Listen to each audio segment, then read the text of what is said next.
পবিত্র মাহে রমজান উপলক্ষে চট্টগ্রামের আনোয়ারা উপজেলার হাজামপাড়া এলাকায় আয়োজন করা হয়েছে এক ইফতার মাহফিল। প্রতি বছরের মতো এবছরও প্রবাসী ভাইদের উদ্যোগে এবং গাউসিয়া কমিটি ও এলাকাবাসীর যৌথ সহযোগিতায় এই মাহফিলের আয়োজন করা হয়।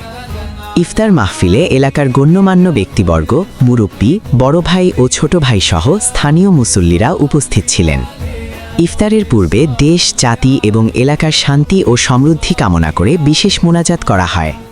এছাড়া উপস্থিত সবাই মিলে এলাকার মুরব্বীগণ এবং যারা ইতিমধ্যেই কবরবাস করেছেন তাদের জন্য বিশেষ দোয়া ও কামনা করা হয়। আয়োজকরা জানান, প্রতি বছরের মতো এবছরও এলাকার মানুষের মধ্যে ভ্রাতৃত্ব, সম্প্রীতি ও সৌহার্দ্য বজায় রাখতে এই ইফতার মাহফিলের আয়োজন করা হয়েছে।